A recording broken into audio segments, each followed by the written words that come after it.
സ്വാഗതം. ഇന്ന് നമ്മൾ ഭൂമിയുടെ ഉള്ളറകളിലേക്കും പിന്നെ ഈ ഭൂകമ്പങ്ങളുടെ ലോകത്തേക്കും ഒരു യാത്ര പോവുകയാണ്. നിങ്ങൾ തന്ന PSC കുറിപ്പുകളുണ്ടല്ലോ, അപ്പോൾ അതിനടിസ്ഥാനമാക്കിയാണ് നമ്മൾ സംസാരിക്കുന്നത്. അതെ, ഭൂമിയുടെ ഘടന, അതെങ്ങനെയാണ് ഇങ്ങനെ ചലിക്കുന്നത്, ഇതിൻ്റെയൊക്കെ ഒരു ബേസിക് ഐഡിയ കിട്ടണം അല്ലേ? അതാണ് ലക്ഷ്യം. തീർച്ചയായും. അപ്പോൾ ഭൂമിയുടെ ഉള്ളിലേക്ക് നമുക്ക് നേരിട്ട് നോക്കാൻ വലിയ വഴികളൊന്നുമില്ല അല്ലേ? ഇല്ല, പരിമിതികളുണ്ട്. ഈ ദക്ഷിണാഫ്രിക്കയിലെ സ്വർണ്ണഖനികളൊക്കെ ഏതാണ്ടൊരു 3-4 കിലോമീറ്റർ പോവും അല്ലേ? അത്രയുള്ളൂ. പിന്നെ റഷ്യയിലെ കോല ബോർഹോൾ ഉണ്ട്, അത് കുറച്ചുകൂടി പോയിട്ടുണ്ട്, ഏകദേശം 12 കിലോമീറ്റർ. 12 കിലോമീറ്റർ. എന്നാലും ഭൂമിയുടെ ആകെ വലിപ്പം വെച്ച് നോക്കുമ്പോൾ അതൊന്നുമല്ല. ഒന്നുമല്ല.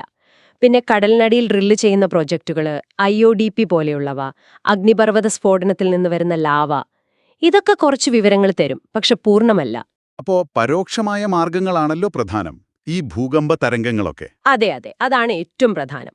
ഭൂകമ്പ സമയത്ത് പലതരം തരംഗങ്ങൾ ഉണ്ടാകും. അതിൽ P തരംഗങ്ങൾ എന്ന് പറയുന്നവയുണ്ട്. ഓക്കെ. അവ എല്ലാ മാധ്യമങ്ങളിലൂടെയും, അതായത് ഖരം, ദ്രാവകം, വാതകം, ഇതിലൂടെയെല്ലാം പോകും. പക്ഷെ S തരംഗങ്ങൾ അങ്ങനെയല്ല. S തരംഗങ്ങൾ. S തരംഗങ്ങൾ അവയ്ക്ക് ഖരവസ്തുക്കളിലൂടെ മാത്രമേ പോകാൻ പറ്റൂ. ഓ, അപ്പോൾ അതൊരു വലിയ പോയിന്റാണല്ലോ. ഈ S തരംഗങ്ങൾ ഭൂമിയുടെ ഉള്ളിലെ ചില ഭാഗങ്ങളിലൂടെ കടന്നുപോയില്ല. അതെ, കടന്നുപോയില്ല. അങ്ങനെയാണ് ഭൂമിയുടെ പുറം കാമ്പ്, ഔട്ടർ കോർ, ദ്രാവകാവസ്ഥയിലാണെന്ന് നമ്മൾ മനസ്സിലാക്കുന്നത്. കാരണം S വേവ്സിന് അതിലൂടെ പോകാൻ പറ്റിയില്ല. അത് കൊള്ളാം. ഇത് മറ്റെന്തെങ്കിലും കാര്യങ്ങൾക്ക് തെളിവ് നൽകിയോ, ഈ ദ്രാവകാവസ്ഥയിലുള്ള കാമ്പ്? ഓ, പിന്നില്ലേ, ഭൂമിയുടെ കാന്തിക ക്ഷേത്രം. ആ ദ്രാവകാവസ്ഥയിലുള്ള പുറം കാമ്പിലെ ലോഹാംശങ്ങളുടെ ചലനങ്ങളാണ് ഈ കാന്തിക ക്ഷേത്രം ഉണ്ടാക്കുന്നത്. ഡൈനാമോ തിയറി എന്നൊക്കെ പറയും. Dynamo theory. അതുപോലെ ഉൽക്കകളില്ലേ, വീഴുന്നത്, അവയുടെ ഘടന നോക്കിയപ്പോൾ അതിൽ നിക്കലും ഇരുമ്പുമൊക്കെ ധാരാളം കണ്ടു. അപ്പൊ ഭൂമിയുടെ കാമ്പിനും ഏകദേശം ഇതേ ഘടനയായിരിക്കും എന്നൊരു നിഗമനത്തിലെത്താൻ അതും സഹായിച്ചു. ഓക്കെ. അപ്പോൾ നമുക്ക് ഈ ഭൂമിയുടെ പാളികളൊന്ന് പരിചയപ്പെട്ടാലോ? ആദ്യം അതിന്റെ രാസഘടന അനുസരിച്ച് നോക്കാം. ഏറ്റവും പുറത്തുള്ള പാളിയാണ് ക്രസ്റ്റ്, നമ്മൾ ഭൂവൽക്കം എന്നു പറയും. ഇതിന് 2 തരമുണ്ട്. കടലിനടിയിലുള്ളത് ഓഷ്യാനിക് ക്രസ്റ്റ്, കനം കുറവാണ്, ഒരു 5 തൊട്ട് 10 കിലോമീറ്റർ വരെ. ബസാൾട്ട് പാറകളാണ് കൂടുതൽ. പിന്നെ കരഭാഗത്തുള്ളത് കോണ്ടിനെന്റൽ ക്രസ്റ്റ്, ഇതിന് കനം കൂടുതലാണ്, 30 മുതൽ 70 കിലോമീറ്റർ വരെ വരാം. ഗ്രാനൈറ്റ് പോലെയുള്ള പാറകളാണിവിടെ കൂടുതൽ. ഈ ക്രസ്റ്റിനും തൊട്ടു താഴെയുള്ള പാളിക്കും ഇടയിൽ ഒരു അതിർത്തിയുണ്ടല്ലേ, എന്തോ ഒരു ഡിസ്കണ്ടിന്യൂറ്റി ഉണ്ട്. മോഹറോവിച്ച് ഡിസ്കണ്ടിന്യൂറ്റി, അല്ലെങ്കിൽ ചുരുക്കി മോഹോ എന്ന് പറയും. ആൻഡ്രിയ മോഹറോവിച്ച് എന്ന ശാസ്ത്രജ്ഞനാണ് അത് കണ്ടെത്തിയത്. അതിന് താഴെയാണോ മാന്റിൽ? അതെ, അതിന് താഴെയാണ് മാന്റിൽ. ഭൂമിയുടെ വ്യാപ്തം നോക്കിയാൽ ഏകദേശം 84% ഈ മാന്റിലാണ്. ഓഹോ, അത്രയും വരും. ഈ മാന്റിലിനും അതിനുള്ളിലുള്ള കാമ്പിനും ഇടയിൽ മറ്റൊരു അതിർത്തിയുണ്ട്. അതാണ് ഗുട്ടൻബർഗ് ഡിസ്കണ്ടിന്യൂറ്റി. ബെനോ ഗുട്ടൻബർഗ് കണ്ടെത്തിയത്. ഗുട്ടൻബർഗ്. ഓക്കെ. അപ്പോൾ ഏറ്റവും ഉള്ളിലോ, കാമ്പിൽ? ഏറ്റവും ഉള്ളിലാണ് കാമ്പ്. പ്രധാനമായും നിക്കലും ഇരുമ്പുമാണ് അവിടെ. അതുകൊണ്ട് നിഫെ എന്നും പറയും. നിഫെ, നിക്കൽ ഫെറം. അതെ. ഈ കാമ്പിനും 2 ഭാഗമുണ്ട്. ദ്രാവകാവസ്ഥയിലുള്ള പുറം കാമ്പും ഖരാവസ്ഥയിലുള്ള അകക്കാമ്പും. അവയ്ക്കിടയിലും ഒരു അതിരുണ്ട്, ലെഹ്മാൻ ഡിസ്കണ്ടിന്യൂറ്റി. ഇംഗെ ലെഹ്മാൻ കണ്ടെത്തിയത്. കൊള്ളാം. ഒരുപാട് അതിർത്തികളാണല്ലോ ഉള്ളിൽ. ഇത് രാസപരമായ വിഭജനം. ഇനി മെക്കാനിക്കൽ പ്രോപ്പർട്ടീസ് വെച്ച് നോക്കിയാലോ? നോക്കാം. അങ്ങനെ നോക്കുമ്പോൾ ഏറ്റവും മുകളിൽ ദൃഢമായൊരു പാളിയുണ്ട്, ലിത്തോസ്ഫിയർ. ഇതില് ക്രസ്റ്റും മാന്റിലിന്റെ ഏറ്റവും മുകളിലുള്ള ഉറച്ച ഭാഗവും ഉൾപ്പെടും. ഈ ലിത്തോസ്ഫിയർ ആണ് നമ്മൾ പറയുന്ന ടെക്ടോണിക് പ്ലേറ്റുകളായിട്ട് വിഭജിക്കപ്പെട്ടിരിക്കുന്നത്. ഓക്കെ. ഈ പ്ലേറ്റുകൾ എന്തിന്റെ മുകളിലാണ് ഇരിക്കുന്നത്? അതാണ് അടുത്ത പാളി, എസ്തെനോസ്ഫിയർ. ഇത് കുറച്ചുകൂടി ഒരു പ്ലാസ്റ്റിക് പരുവത്തിലുള്ള ദുർബലമായ പാളിയാണ്. ഇവിടെ താപം കാരണം സംവഹന പ്രവാഹങ്ങൾ, കൺവെക്ഷൻ കറന്റ്സ് നടക്കുന്നുണ്ട്. ഈ കൺവെക്ഷൻ കറന്റ്സ്? അതെ, ഈ പ്രവാഹങ്ങളാണ് മുകളിലുള്ള ലിത്തോസ്ഫിയർ പ്ലേറ്റുകളെ സാവധാനം ചലിപ്പിക്കുന്നത്. അപ്പോൾ ഈ പ്ലേറ്റുകളുടെ ചലനത്തിന് കാരണം ഈ അസ്തെനോസ്ഫിയറിലെ ഒഴുക്കാണ്. ഒരു പ്രധാന കാരണം അതാണ്. ഇതിനെ ലോ വെലോസിറ്റി സോൺ എന്നും പറയും. കാരണം ഭൂകമ്പ തരംഗങ്ങൾക്ക് ഇവിടെ വേഗത കുറയും. ഓക്കെ. അതിനും താഴെയോ? അതിനു താഴെ മെസോസ്ഫിയർ എന്ന് പറയുന്ന ഭാഗം, അതായത് താഴത്തെ മാന്റിൽ. പിന്നെ നമ്മൾ നേരത്തെ പറഞ്ഞ ദ്രാവകാവസ്ഥയിലുള്ള പുറംകാമ്പ്. അവിടെയാണ് കാന്തിക മണ്ഡലം ഉണ്ടാകുന്നത്. അതെ. പിന്നെ ഏറ്റവും ഉള്ളിൽ ഖരാവസ്ഥയിലുള്ള അകക്കാമ്പ്. അത്ഭുതം തന്നെ. ഇത്രയും ചൂടുണ്ടായിട്ടും അകക്കാമ്പ് എങ്ങനെ ഖരാവസ്ഥയിലായി? അതിഭീമമായ മർദ്ദം കാരണം, പ്രഷർ കാരണം മെൽറ്റിംഗ് പോയിന്റ് കൂടുന്നതുകൊണ്ടാണ് അത് ഖരാവസ്ഥയിൽ തന്നെ നിലനിൽക്കുന്നത്. ശരി ശരി. അപ്പോ ഈ പ്ലേറ്റുകൾ ചലിക്കുന്നു എന്ന് പറഞ്ഞല്ലോ, അതാണോ ഭൂകമ്പങ്ങൾക്ക് കാരണം? എന്താണ് ശരിക്കും ഭൂകമ്പം? ഏറ്റവും ലളിതമായി പറഞ്ഞാൽ, ഭൂമിയുടെ ലിത്തോസ്ഫിയറിൽ, അതായത് ആ ഉറച്ച പുറംപാളിയിൽ അടിഞ്ഞുകൂടിയ ഊർജം പെട്ടെന്ന് പുറത്തുവരുമ്പോഴുണ്ടാകുന്ന ഒരു കുലുക്കമാണ് ഭൂകമ്പം.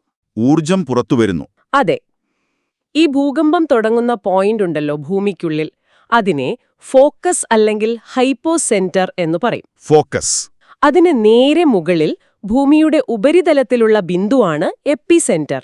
നമ്മൾ സാധാരണ വാർത്തയിലൊക്കെ കേൾക്കുന്നത് എപ്പിസെന്ററാണ്. പ്രഭവകേന്ദ്രമെന്ന് പറയും. അതെ, പ്രഭവകേന്ദ്രം. ഇതിന് പ്രധാന കാരണം ടെക്ടോണിക് പ്ലേറ്റുകളുടെ ചലനം തന്നെയാണ്. എങ്ങനെയുള്ള ചലനം? പലതരത്തിലാവാം. പ്ലേറ്റുകൾ തമ്മിൽ കൂട്ടിയിടിക്കുമ്പോൾ. ഹിമാലയമൊക്കെ അങ്ങനെ ഉണ്ടായതാണ്. അതിനെ കൺവേർജന്റ് ബൗണ്ടറി എന്ന് പറയും. അല്ലെങ്കിൽ പ്ലേറ്റുകൾ പരസ്പരം അകന്നു പോകുമ്പോൾ. മിഡ് അറ്റ്ലാന്റിക് റിഡ്ജൊക്കെ ഉദാഹരണമാണ്. Divergent boundary. അല്ലെങ്കിൽ പ്ലേറ്റുകൾ പരസ്പരം ഉരസി നീങ്ങുമ്പോൾ. കാലിഫോർണിയയിലെ സാൻ ആൻഡ്രിയാസ് ഫോൾട്ട് പോലെ ട്രാൻസ്ഫോം ബൗണ്ടറി. ഈ സമയത്തെല്ലാം പാറകളിൽ വലിയ സമ്മർദ്ദമുണ്ടാകും. ആ സമ്മർദ്ദം താങ്ങാനാവാതെ വരുമ്പോൾ? അതെ, ആ ഊർജം റിലീസാകും. ഹാരി ഫീൽഡിംഗ് റീഡിന്റെ ഇലാസ്റ്റിക് റീബൗണ്ട് തിയറി ഇത് വിശദീകരിക്കുന്നുണ്ട്. പാറകൾ വളയുകയും പെട്ടെന്ന് പഴയ അവസ്ഥയിലേക്ക് തിരിച്ചു പോകുമ്പോൾ പൊട്ടുകയും ചെയ്യുന്നു. ഇത് മാത്രമാണോ കാരണം? അഗ്നിപർവ്വതം, അണക്കെട്ട് ഒക്കെ കാരണമാകുമോ? ആകാം. അഗ്നിപർവ്വത സ്ഫോടനവുമായി ബന്ധപ്പെട്ട് ഭൂകമ്പങ്ങൾ ഉണ്ടാവാറുണ്ട്. വലിയ ഖനികൾ ഇടിഞ്ഞു വീഴുമ്പോൾ ഉണ്ടാവാം. പിന്നെ വലിയ ഡാമുകൾ കാരണം. റിസർവോയർ ഇൻഡ്യൂസ്ഡ് സീസ്മിസിറ്റി എന്ന് പറയും. മഹാരാഷ്ട്രയിലെ കൊയ്ന ഡാമിന്റെ അടുത്തൊക്കെ അങ്ങനെ റിപ്പോർട്ട് ചെയ്തിട്ടുണ്ട്. കൊയ്ന, ഓക്കെ. അപ്പോ ഈ പുറത്തുവരുന്ന ഊർജം തരംഗങ്ങളായിട്ടാണ് സഞ്ചരിക്കുന്നതെന്ന് പറഞ്ഞു. ഏതൊക്കെ തരംഗങ്ങളാണത്? പ്രധാനമായിട്ടും 2 തരം. ഒന്ന് ബോഡി വേവ്സ്. ഇവ ഭൂമിയുടെ ഉൾഭാഗത്തുകൂടി സഞ്ചരിക്കും. Body waves. അതിൽ തന്നെ 2 തരമുണ്ട്. പി തരംഗങ്ങൾ, പ്രൈമറി. വേഗത കൂടിയവയാണ്. നമ്മൾ നേരത്തെ പറഞ്ഞ പോലെ എല്ലാത്തിലൂടെയും പോകും. പിന്നെ എസ് തരംഗങ്ങൾ, സെക്കൻഡറി. വേഗത കുറവാണ്, ഖരവസ്തുക്കളിലൂടെ മാത്രം പോകും. ഓക്കെ, പിയും എസും. മറ്റേ തരമേതാണ്? രണ്ടാമത്തേത് സർഫസ് വേവ്സ്, ഉപരിതല തരംഗങ്ങൾ. ഇവ ഭൂമിയുടെ ഉപരിതലത്തിലൂടെയാണ് സഞ്ചരിക്കുന്നത്. ഇവയാണ് സാധാരണ ഏറ്റവും കൂടുതൽ നാശനഷ്ടമുണ്ടാക്കുന്നത്. ഇതിലും 2 എണ്ണമുണ്ട്: ലവ് തരംഗങ്ങളും റെയ്ലി തരംഗങ്ങളും. ഓരോന്നിനും അതിൻ്റെതായ ചലന രീതികളുണ്ട്. അപ്പോ ഈ ഭൂകമ്പത്തിന്റെ ശക്തിയൊക്കെ നമ്മൾ എങ്ങനെ അളക്കുന്നത്? റിക്ടർ സ്കെയിൽ എന്നൊക്കെ കേട്ടിട്ടുണ്ട്. ശരിയാണ്. 2 പ്രധാന അളവുകളുണ്ട്. ഒന്ന് മാഗ്നിറ്റ്യൂഡ്. ഇത് ഭൂകമ്പം പുറത്തുവിട്ട ആകെ ഊർജത്തിന്റെ അളവാണ് കാണിക്കുന്നത്. ചാൾസ് റിക്ടർ ഉണ്ടാക്കിയ റിക്ടർ സ്കെയിൽ വളരെ പ്രശസ്തമാണ്. പക്ഷേ ഇന്ന് ശാസ്ത്രജ്ഞർ കുറച്ചുകൂടി കൃത്യമായ മൊമെന്റ് മാഗ്നിറ്റ്യൂഡ് സ്കെയിൽ MW ആണ് കൂടുതലായി ഉപയോഗിക്കുന്നത്. ഇത് ലോഗരിതമിക്കാണ്. അതായത് സ്കെയിലിൽ 1 യൂണിറ്റ് കൂടുമ്പോൾ ഊർജം ഏകദേശം 32 മടങ്ങ് വർദ്ധിക്കും. 32 മടങ്ങ്. ഓക്കെ. മറ്റേ അളവെന്താണ്? തീവ്രത എന്ന് കേട്ടിട്ടുണ്ട്. ഇന്റൻസിറ്റി. അതെ, ഇന്റൻസിറ്റി അഥവാ തീവ്രത. ഇത് അളക്കുന്നത് ഒരു പ്രത്യേക സ്ഥലത്ത് ഭൂകമ്പം എത്രത്തോളം ശക്തമായി അനുഭവപ്പെട്ടു, എന്ത് നാശനഷ്ടം ഉണ്ടാക്കി എന്നതിനെ അടിസ്ഥാനമാക്കിയാണ്. അപ്പോ ഇത് ഓരോ സ്ഥലത്തും വ്യത്യസ്തമായിരിക്കും. തീർച്ചയായും. ഒരേ ഭൂകമ്പത്തിന് തന്നെ എപ്പിസെന്ററിനടുത്ത് ഉയർന്ന തീവ്രതയും ദൂരേക്ക് പോകുന്തോറും കുറഞ്ഞ തീവ്രതയുമായിരിക്കും. ഇതിന് പരിഷ്കരിച്ച Mercalli scale, modified Mercalli intensity MMI ആണ് ഉപയോഗിക്കുന്നത്. റോമൻ അക്കങ്ങളിൽ I മുതൽ XVI വരെയാണ് ഇതിന്റെ അളവ്. കെട്ടിടങ്ങളുടെ ബലം, മണ്ണിന്റെ സ്വഭാവം ഒക്കെ ഇതിനെ സ്വാധീനിക്കും. ഓക്കെ. അപ്പോൾ മാഗ്നിറ്റ്യൂഡ് ഒന്നാണെങ്കിലും തീവ്രത പല സ്ഥലത്തും പലതായിരിക്കും. അതെ. ഇതിന്റെ ഫലങ്ങൾ ഭീകരമാവാറുണ്ടല്ലോ. വെറും നിലംകുലുക്കം മാത്രമല്ല, അല്ല, നിലംകുലുക്കത്തിന് പുറമെ ലിക്വിഫാക്ഷൻ എന്ന് പറയുന്നൊരു പ്രതിഭാസമുണ്ട്. അതായത് മണ്ണ് വെള്ളം പോലെ ആകുന്നത്. ഓ. പിന്നെ മണ്ണിടിച്ചിലുണ്ടാകാം, സുനാമികൾ, പ്രത്യേകിച്ച് കടലിനടിയിൽ വലിയ ഭൂകമ്പങ്ങൾ ഉണ്ടാകുമ്പോൾ. 2004 സുനാമി നമുക്ക് മറക്കാൻ പറ്റില്ലല്ലോ. ഇല്ല. തീപിടുത്തം, കെട്ടിടങ്ങൾ തകർന്നത്, ഇതൊക്കെ സംഭവിക്കാം. പ്രധാനപ്പെട്ട ഭൂകമ്പ മേഖലകൾ ഏതൊക്കെയാണ് ലോകത്തില്? ഏറ്റവും പ്രധാനം പസഫിക് സമുദ്രത്തിന് ചുറ്റുമുള്ള റിംഗ് ഓഫ് ഫയർ ആണ്. ലോകത്തിലെ ഏകദേശം 80% ഭൂകമ്പങ്ങളും അഗ്നിപർവ്വതങ്ങളും ഇവിടെയാണ്. 80%? അതെ. പിന്നെ മെഡിറ്ററേനിയൻ കടൽ മുതൽ ഹിമാലയം വരെ, ഇന്തോനേഷ്യ വരെ നീളുന്ന ആൽപൈൻ ഹിമാലയൻ ബെൽറ്റ്, അവിടെ ഒരു 15-20% വരും. പിന്നെ അറ്റ്ലാന്റിക് സമുദ്രത്തിന്റെ നടുവിലുള്ള മിഡ് അറ്റ്ലാന്റിക് റിഡ്ജ്. ഓക്കെ. അപ്പോൾ ഇത്രയും കാര്യങ്ങൾ നമ്മൾ സാധാരണക്കാർക്ക് എങ്ങനെയാണ് പ്രയോജനപ്പെടുന്നത്? നമ്മൾ ജീവിക്കുന്നത് എപ്പോഴും ചലിച്ചുകൊണ്ടിരിക്കുന്ന ഈ പ്ലേറ്റുകൾക്ക് മുകളിലാണെന്ന ബോധ്യം പ്രധാനമാണ്. ഈ അറിവ് ഭൂകമ്പം പോലുള്ള കാര്യങ്ങളെ ഭേദിക്കാൻ മാത്രമല്ല, അതിനെ മനസ്സിലാക്കാനും തയ്യാറെടുക്കാനും സഹായിക്കും. ശരിയാണ്. ഇന്ത്യയിലൊക്കെ സീസ്മിക് സോണുകളായി തിരിച്ചിട്ടിട്ടുണ്ടല്ലോ. ഓരോ സോണിനും അനുസരിച്ചുള്ള കെട്ടിട നിർമ്മാണ രീതികളുണ്ട്. ജപ്പാനിലൊക്കെ ഏർലി വാർണിംഗ് സിസ്റ്റംസ് ഉണ്ട്.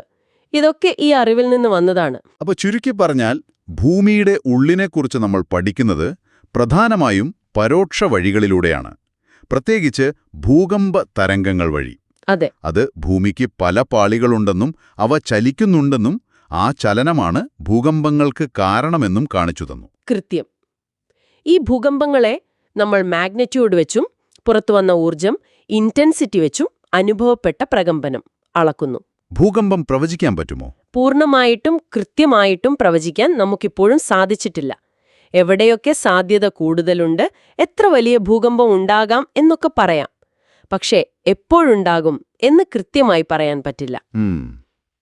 എന്നാലും ഈ ശാസ്ത്രീയ പഠനങ്ങൾ, സിസ്മോളജി, ഭൂകമ്പ വിജ്ഞാനീയം, അതിൻ്റെയൊക്കെ അറിവ് അപകട സാധ്യത കുറയ്ക്കാൻ ഒരുപാട് സഹായിക്കുന്നുണ്ട്.